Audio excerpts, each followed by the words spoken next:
comme d'autres produits du quotidien, de nombreux parfums renferment des phtalates dans leur formule odorante. De quoi s'en inquiéter?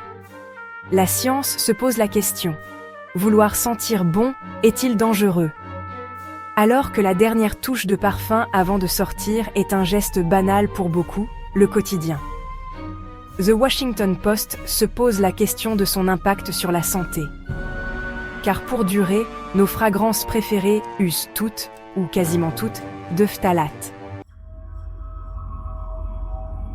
Les phtalates, des perturbateurs endocriniens déjà connus. Les phtalates sont des substances chimiques présentes dans la composition de nombreux produits de consommation courante. Les parfums, donc, mais aussi shampoings, antitranspirants, plastiques, contenants alimentaires, etc. Malheureusement, ils ne sont pas inoffensifs. Ce produit chimique est considéré comme un perturbateur endocrinien, ce qui signifie qu'il interfère avec la capacité du corps à produire et à réguler les hormones. Le danger des phtalates serait particulièrement marqué chez les enfants, selon le média. Une récente étude a notamment démontré qu'une exposition élevée aux phtalates était associée à un risque accru de 25% de comportements liés au TDAH chez les adolescents, par exemple. Mais les inconvénients ne se limitent pas aux enfants. Les phtalates sont également associés aux maladies cardiovasculaires chez les adultes. Une autre étude a montré que l'élimination des produits de beauté contenant des phtalates était presque immédiate chez les femmes adultes. Après seulement 28 jours sans phtalates, les participantes ont non seulement montré une diminution des concentrations de phtalates dans leurs urines, mais aussi une diminution étonnante de l'expression des gènes associés au cancer. Dire adieu au parfum, vraiment? Du côté des industriels, en revanche, on prétend que les risques ne sont pas suffisamment étayés pour envisager une interdiction. Mais pour Andrea Gore, professeur de pharmacologie et de toxicologie à l'Université du Texas à Austin, les dommages sont suffisamment évidents pour qu'elle conseille à tout le monde d'essayer de réduire son exposition, en particulier aux parents qui fondent une famille et à ceux qui ont de jeunes enfants.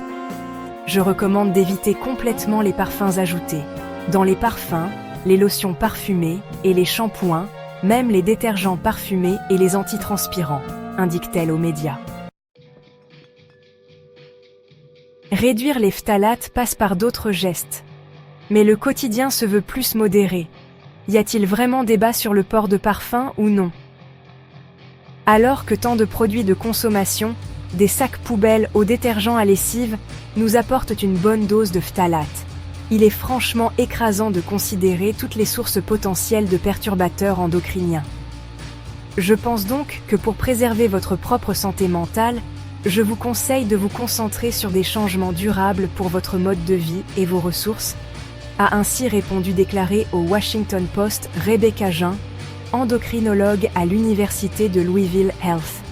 Si vous ne comptez pas changer tous vos produits de beauté, elle vous conseille d'envisager d'autres moyens de minimiser votre exposition aux perturbateurs endocriniens, comme réduire votre consommation d'aliments en conserve, ou éviter de réchauffer des aliments ou des boissons dans du plastique.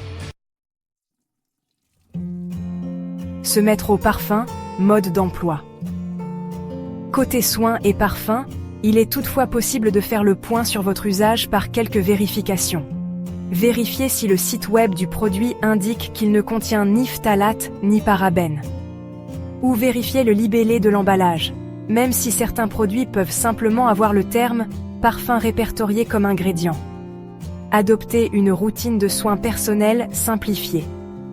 Si vous avez un adolescent obsédé par les soins de la peau, engagez la conversation sur le choix de produits plus sûrs. Et voilà. C'était un regard sur l'autre face cachée de nos parfums préférés. On adore sentir bon, mais ça vaut le coup de se poser des questions sur ce qu'on met vraiment sur notre peau et dans l'air que l'on respire. Alors, que pensez-vous de tout ça? Avez-vous déjà vérifié les ingrédients de votre parfum?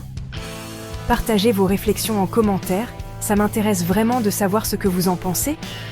Si cette vidéo vous a plu, laissez un like, abonnez-vous pour d'autres sujets intrigants et activez la cloche pour ne rien manquer. Et rappelez-vous, parfois, les choses les plus innocentes cachent des vérités étonnantes. À très bientôt sur Train de Vie, pour une nouvelle histoire vraie qui vous fera réfléchir.